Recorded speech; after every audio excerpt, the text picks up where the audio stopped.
We live? I think we're live. Hello and welcome to the Creative Control Room podcast pre-show. This is the behind-the-scenes portion of the show where we go through and make sure all systems are go. And so right now, just going through, make sure that we're streaming everywhere we need to be. Looks like Twitch is up. Facebook is up. Twitter, let's see, how's audio? Audio looks good. Let's record there, good.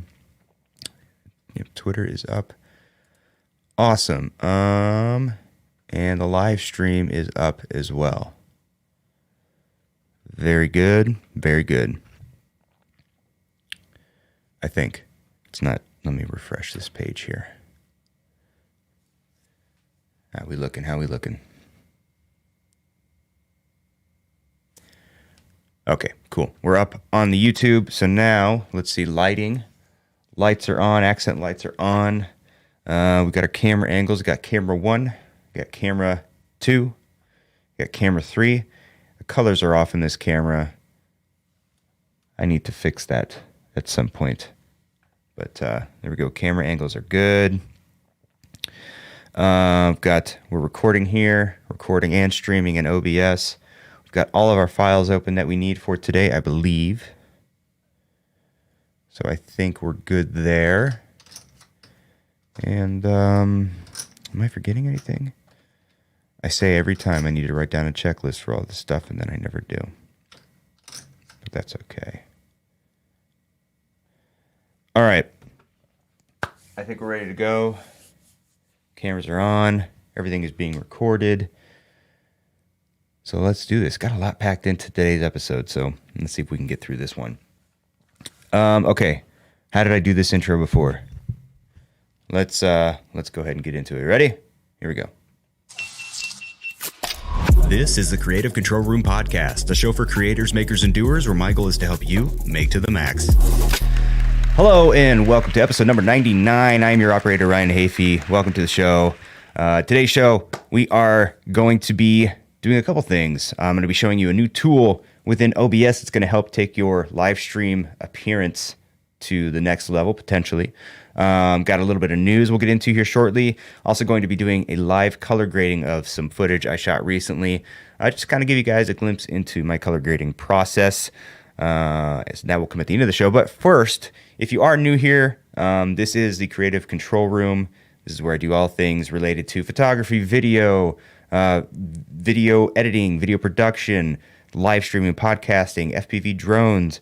We talk about all of that here. So if you're into any of that or anything in between, do me a favor, hit that subscribe button wherever you happen to be watching or listening, and follow me on social media at Ryan Hafey on Instagram, Twitter, and TikTok. And as always, thanks for always liking my posts. I don't know if you can see that. It's a little out of focus, but you get it. All right. Thanks for being here. Got a couple people in the chat. Someone says, can I get a heck yeah? There's your heck yeah. Robert in here as well. What's going on, Robert? So like I did last time, if you look in the description of this video, there are some Zoom meeting details. So the Zoom is open and live. If anyone wants to jump in and just say what's up, ask a question, whatever, feel free to jump in. Haven't had anyone on yet. I don't know how smoothly it's going to go. But if anyone wants to jump on, check the Zoom details in the description. Come say hi if you'd like. But in the meantime, we're going to move on and talk first about news. So this is actually, it's not brand new news, but it's something that I wanted to bring up because it sort of affects the creator ecosystem, I guess, to an extent. And so it's related to a video made by Hank Green. The video was posted 9 days ago. There's a link in the description if you want to go check out the video. But basically, it was talking about TikTok and its creator fund and how it kind of basically how it sucks and how it compares to YouTube. And I just think it's important to shed as much light on it as possible. It's just interesting, like, YouTube, when you think about how creators make money on YouTube, creators allow advertisements to be shown on their content, and in exchange, they get a portion of the proceeds from that advertising. It's 50%, 55%, something along those lines. I don't recall exactly, but that's how that ecosystem works, and it works really well. People can make a decent amount of money from allowing ads on their content. TikTok, the major difference when it comes to TikTok is you don't have ads within your content or on your content or preceding your content. As you're scrolling through TikTok, ads are placed in between content. So there's, you can't really have the same kind of payout model as YouTube because there's no ads on your content. So what did they do? They created a TikTok Creator Fund. And the TikTok Creator Fund is basically a set amount of money. I think it's $100 million that they distribute to their creators. And it's an interesting solution, but Hank Green sort of reveals this issue with this solution, which is that, and he showed some of his own analytics. So he gets payments from the Creator Fund, and he noticed that his payments started going down. And the reason that they were going down is because the platform was getting more popular. So there's an issue here. The more successful TikTok gets, the less payouts that the creators are going to get. And why is that? Well, if you have a set amount of money, $100 million that you're distributing to a certain amount of people, when that group of people grows, when it gets bigger, as it will, as more people join the platform, you now have less money to distribute to all of those people. So it was just a very interesting way to kind of shed light on that, and I think it's a good conversation starter around how TikTok can change things up in order to better compensate their creators, because it seems like that's where we're going now. We've got this creator economy. Creators want to be compensated for all this hard work that they're doing, and TikTok's solutions right now, currently, it has its flaws. So there's that. But I just thought that was kind of an interesting thing to share. Again, that video is in the description. It's a longer video. It's like 27 minutes. I distilled it down quite a bit, but I recommend that you go in and check it out. And give it a listen, give it a like. He worked hard on that. All right, next thing I want to talk about, tools. Oh man, I exported that without the audio. That's a new segment animation, and I forgot the audio portion of it, but that's okay. Tools, we have, we're going to talk about an OBS tool today that I use if I'm ever doing any upgrades to the look of my camera feeds, because the way that I have things set up right now is I've got all three cameras exporting a video signal within a picture profile. So I use, the picture profile that I use it's S-Log 2, but with the ITU 709 matrix, whatever color mode. And we're not going to get into why I use that particular picture profile. Actually, I'll probably talk about it a little bit when I get into the live color grade later. But because of that, I have to use a LUT. I'm not a fan of the right out of camera looks that Sony offers. You lose some dynamic range, and especially when I have a key light right here, I tend to get hot spots with it being so close to me. So that's why I go with a less contrasty picture profile and then apply a LUT within OBS. But even sometimes when you apply LUTs in OBS, or at least this has been in my experience, I'll color grade them and they'll look great in Premiere. I'll export the LUT and then I'll import it into OBS, and it just doesn't look quite the same. So I have to do some additional tweaks. The problem is, when you're in Premiere, you have these color grading tools to work with, like lumetri scopes, that can kind of tell you where your exposure is at, tell you, where your saturation is at. And OBS by default does not have that. So I looked for a tool, and there is a tool that can bring those lumetri scope-esque type scopes into OBS so that you can kind of fine tune your look. So I wanted to show you how that looks. And by the way, the link to this plugin, again, called OBS Color Monitor, it's in the description. Go check it out, download it if you think it'll be useful for you. I have to apologize in advance because you're going to get the crazy picture-in-picture look here. So yeah, there's a crazy mirror look, but at least, you can kind of see me in the corner there. So here's how you pull this up. Once you've downloaded it, installed it like you would like install a normal program, you're going to go into Tools up here. You're going to go to New Scope Doc. If you want to title it, it's right here. It's kind of hard to see. But if you want to title it something great, otherwise just hit OK.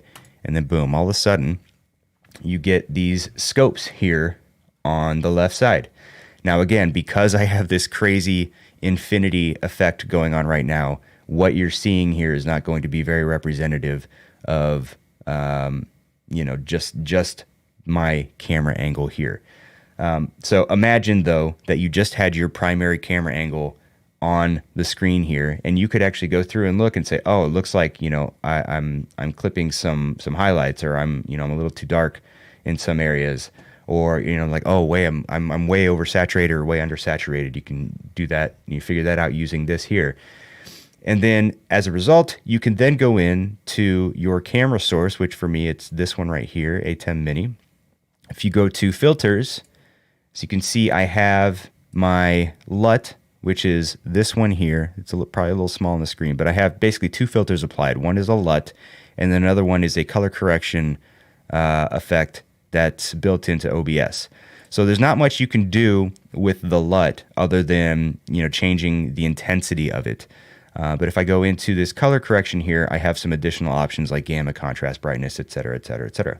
And you can use these sliders to slide up and down and see, okay, well, maybe I need to go a little brighter on the gamma, whatever it may be. Just one quick tip, make sure you remember the value that was there before you move the slider, because Control Z is not going to adjust it back to the previous value. But yeah, you can adjust it, and then you'll see those adjustments in real time in the scopes here on the right side. You can also, if you want, you can get rid of certain scopes that maybe you don't use as often. But this is great, and it helps to just make sure that what you're shipping out, what you're live streaming, is good quality. It just helps you kind of to fine tune the look of your video, your live stream. Let's go back here.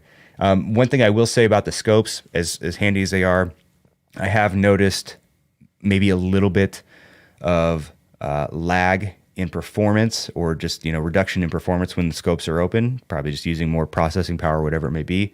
Just something to keep in mind. You may not want to have them open while you're live streaming and recording or whatever you're doing. But yeah, it's there to kind of help you look a little bit better on screen. So check that out. And finally, the moment you've all been waiting for, we're going to do a live color grade of some footage.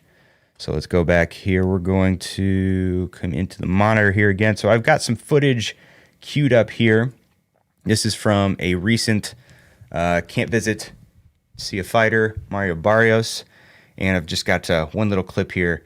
And we're going to color grade this live so you guys can get a little bit of a handle on my process, how I go about color correcting, color grading. And yeah, that's basically the gist of it. So let's get into this here. So a little bit of context as far as the my camera settings and things like that. So as I mentioned, I shoot in. I'm going to pull this up because I want to make sure I'm getting this right. But it is it's S-Log2. Nope, not that. No. Go here. There we go. By the way, if you are listening to this podcast, you really don't get the full effect unless you're watching it. So I would suggest, if you are listening, go check this out after the fact if you're interested to see some of the steps I'm going to go through here. But yes, the gamma I'm using is S-Log2, and then the color mode is ITU 709 Matrix. And again, the reason I use the ITU 709 Matrix versus just the the regular S-Log or the default S-Log is because it captures a little bit more color data than regular S-Log. Now, technically, because I have the Sony a7 IV now, which shoots 10-bit 422, I could shoot in straight up S-Log and be fine. The issue with doing so on the a7 III is that when you color grade, especially if you push it a little hard, that footage could fall apart because it's just 420, 8-bit, so there's not as many colors to work with, not as much data within the footage, so you can't really push those log profiles too hard. But I like the way that this picture profile combination looks, and I like the way that it grades. So even on the Sony a7 IV, I stick with it. But all things considered, it's still a low contrast, low saturation profile, and will require some color grading. So this is the footage we've got here, and one thing about this gym is, and it doesn't seem to affect as much on video as it did in photos, but they kind of mixed and matched. They mixed and matched like the lighting. So they have some tube lights in the gym, and there will be a warm colored tube light right next to a daylight, balanced tube light. And depending on when I would take a picture, it would, the colors would just look completely different. So color grading photos was interesting. It's not the best when it comes to video either. You just get mixed lighting, and it's not super flattering, but it's what we have to work with. So that's what we got. So let's first thing I typically do when I start grading is I'll get my white balance set. So we'll go back here. And more often than not, I'm using the eyedropper tool up here to get my white balance. And usually I'm just looking for something white within the scene. So I'm going to go ahead and click on his shirt there. And to me, that looks really green. So I might shift a little bit more, maybe see if I can find, let's try it again. Click it again. Yeah, it took a little bit of the green out, although it was a little bit magenta to my eye to start with. So I think this is probably a good starting place for white balance. From here, I'm going to go into my curves. Now you can kind of see here on the histogram and up here, and what's this one? The waveform. Up in the waveform here, we've got a lot of extra space in the dark areas and in the highlights. So what I like to do is I'll come in here on the curves here, and I will drag this bottom selector all the way to the right until you start to see the waveform hitting this 0 line here. If you were to go any farther, then you would start to lose detail in the black areas, and you'll see that you have a solid line here. You do not want that. By the way, you can use a histogram here to help you out as well. But I'm going to go ahead and bring this right back up to right where it's about to hit that 0 line. And then we're going to do the same with the highlight area over here. Going to just drag this up until we start to peak around this area here. So I like this.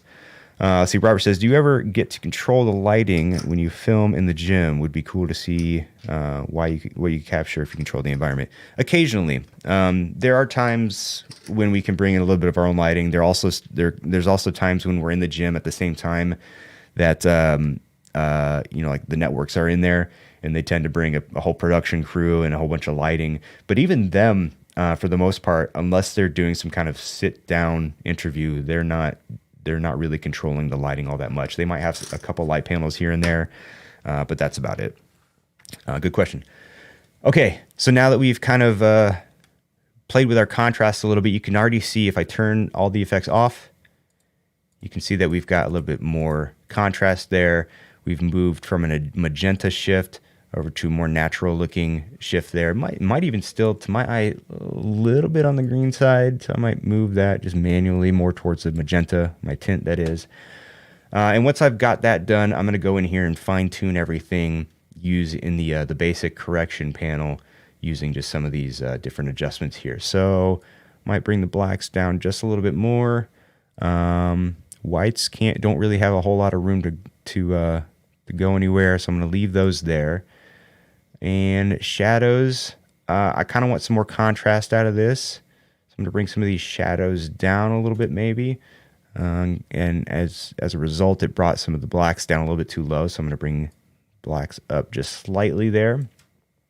Actually, I might go back into curves and then just kind of dial that back just a little bit so I don't have to bring up the blacks all that much. There you go, bring that back down. Highlights, I might just kind of play with this a little bit. In reality, it wasn't that bright in the gym, So, I think maybe about right there looks good.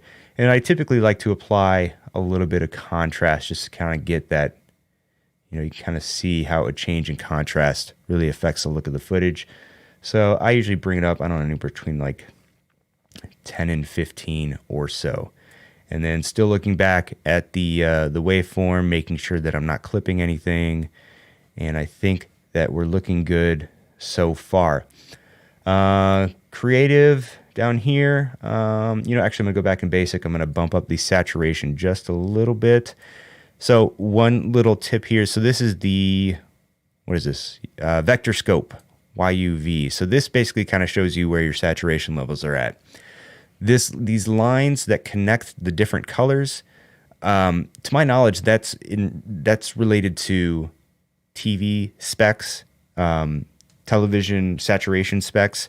So if you were to go beyond that and you were exporting this, obviously that looks like trash, but basically this is too saturated for TV at this point because it kind of extends past that line. So I would never saturate that much anyway. But and you also you don't necessarily want to use that as a guide, and you don't want to go right to the edge of that. I mean, unless it makes sense for your application. But in most cases, it's not going to make sense. So for me, yeah, for this picture profile and what I, how I use it, I might even push this. Yeah, maybe go up to around 120 or so for the saturation on this. So let's play this back a little bit, kind of see how this is looking. Looks pretty good already. And then just to show you what it looked like before, this is what it was original. There you go. Okay. Creative. I might come in here. Let me turn the effects back on. There we go. I might bump the vibrance just a little bit just to kind of balance out the colors. Because saturation just basically takes all your colors and raises them up at the same rate, I guess, saturates them at the same rate, whereas vibrance kind of evens things out. So if there's some things that are super saturated and some things that aren't, as you raise vibrance, the lower values are going to increase in saturation before the more saturated colors, basically. Okay, so I don't typically touch sharpen in the creative section here. It's just kind of a generic sharpening. If I really want to sharpen footage, I'll use a unsharp mask effect. The only issue with that is it's very system intensive. So, you kind of have to render the footage if you want to play it back, or keep the effect off until you're ready to export. Something to keep in mind. I'm going to go next to, where do I want to go now? I could go to curves. One thing I like to do here is I always go down to the Luma saturation curve and make 2 points or so right about in this area. And then I will drag down on the in the darks and in the highlight areas here. And what this basically does is desaturates the darkest and brightest parts of your footage. And that's important because let's say if you, and we're actually we'll do this here in a second, but if you apply any additional colors, like color grading, or add color to the shadows or to the highlights, if you're in a dark room and you see a dark shadow, that dark shadow is not going to have any color in it. A dark shadow is going to be black, and a super bright area is going to be white. It's not going to have that additional color in it. So this ensures that the darkest parts and the brightest parts of the image stay black and white, regardless of any additional color that you add into the scene. You might have to tweak a little bit sometimes where this point is. You don't want to go too far in, because then you start desaturating things that maybe you shouldn't. But I like to do that basically by default every time. One thing I also want to do here, and let me see if I can find this. One thing that I haven't dialed in yet really on the A7 IV is just the reds. So I'm going to go to my effect controls here. I'm going to just draw a little mask around this red section here. And, oh, no, I did that in the Lumetri color effect. I don't want that. Under opacity, we're going to draw a mask around this red section. And if you look in the lumetri scopes here, you can see that this red is actually shifted more in the orange direction. So I'm going to go into my curves here. I'm going to go to the hue versus hue curve, and I'm going to adjust the reds until it leans a little bit more in the direction of actual red. So we're not, we have the correct red. Go back to my effect controls, delete that mask, and now you can see kind of before and after what that looks like. Another thing that I like to do is I'll draw a mask again with the opacity tool here, and I'll draw a mask around the face because we're going to make sure that the skin tones are correct. Come on, there we go. So with the skin tones selected, we'll go back into our lumetri scopes here. We'll look again, and you'll see this line here that may be kind of hard to see on the stream, but there's a line right here that kind of goes between the yellow and the red, and that's your skin tone line. That's, typically speaking, as long as your skin tones are aligned with that line, you'll have natural looking skin tones. So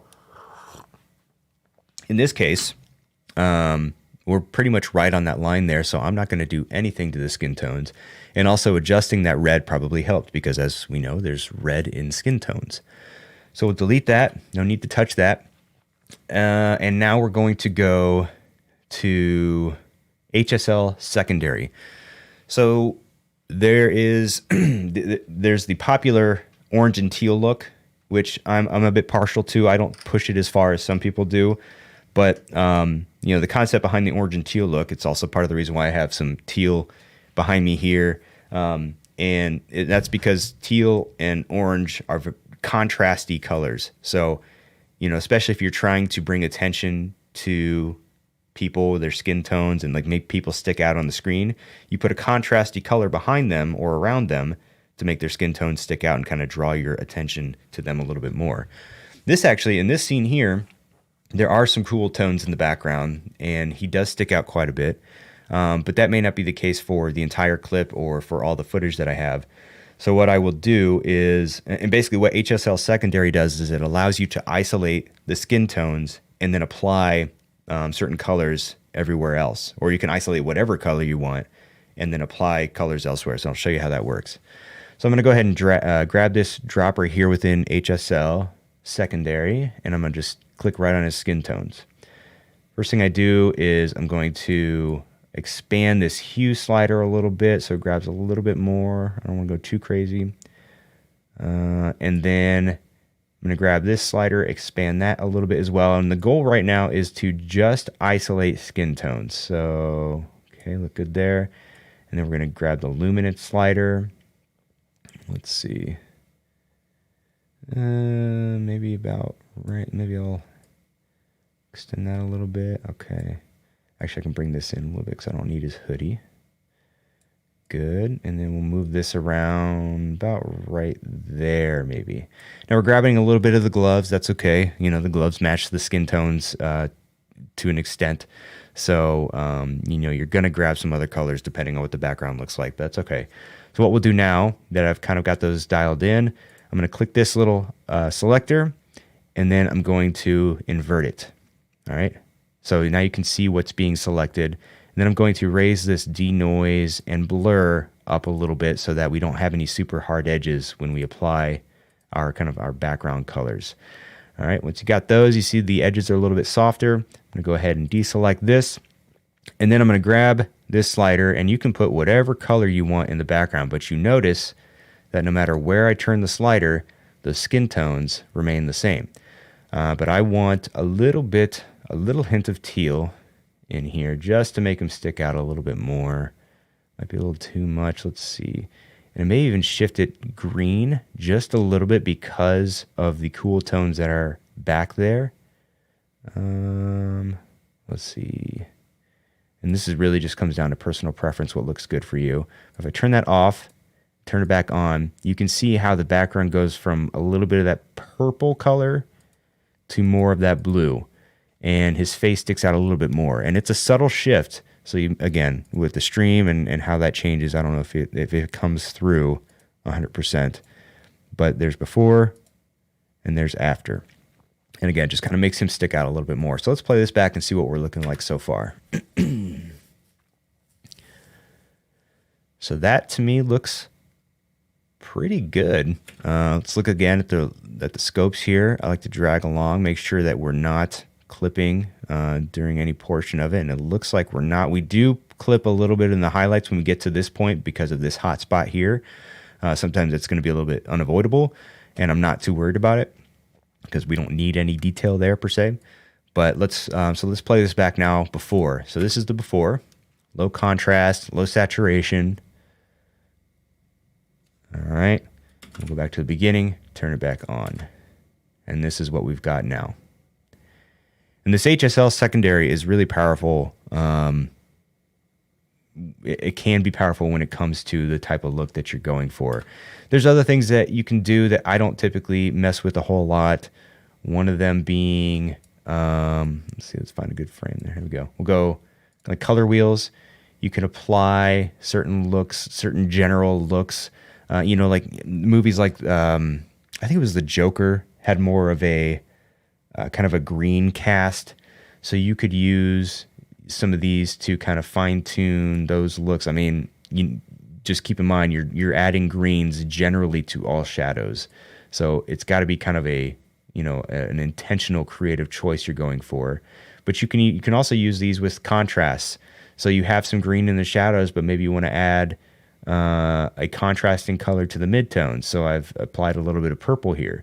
Notice that if I turn the purple off now, it looks very green. But with the contrasting color, it sort of takes some of that green out of it and gives you a good balanced combination of both of those colors. But in this case, I don't need anything here. You can use these to combat certain, if you have casts in your footage that maybe you couldn't get out with kind of your initial color correction. Maybe the walls are bright and a hint of yellow. You could always come in here with your highlights and you could move them more into the blue side, and that's going to kind of draw some of those highlights out. Some people will use the curves, the red, green, and blue curves to try to get that orange and teal look. Really, however you get to that look is up to you. But that's just kind of how I do it. Occasionally I will play with hue versus luma just to, if I want a little bit more, actually, let me move this over a little bit here. If I want a little bit more out of the skin tones, I might bump it up, not quite this high, just to kind of give you an idea. You can see the footage just breaking down totally when I go too far. But if you want the skin tones to pop out just a little bit more, be a little bit brighter or even darker, you can adjust this hue versus luma curve in that skin tone region a little bit, and you can see the difference. Very subtle, but again, all like color oranges and yellows are now a little bit brighter. But in this case, I don't think I need it. I'm pretty happy with this footage, or with how this gray turned out. It looks good to me. And now if I want to, I can take this lumetri color effect and apply it to any other clips from this, shoot. And let me see. I can apply it to any clips in that shoot, and generally speaking, it'll work on all of them because we've got the same exposure settings, we've got the same lighting, that type of thing. And that's my process. It's pretty simple, to be honest. I don't typically use LUTs on my footage unless it's in OBS.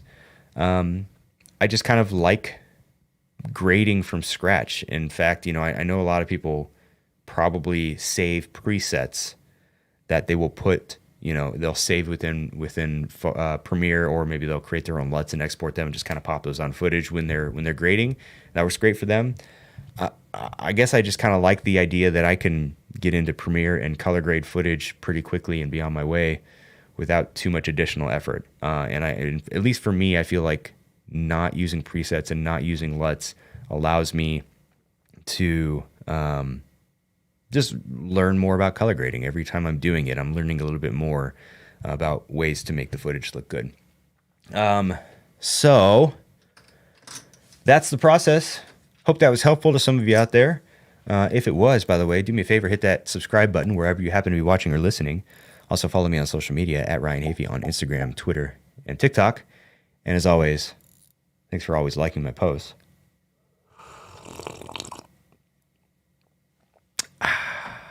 But that'll go ahead and do it for this episode. Thank you so much for being here. Keep on creating, making, and doing. And see, which one is my applause? Nope, that's not it. There we go. No, that's not. Okay, here we go. And keep on creating, making, and doing. We will see you in the next one. Bye-bye.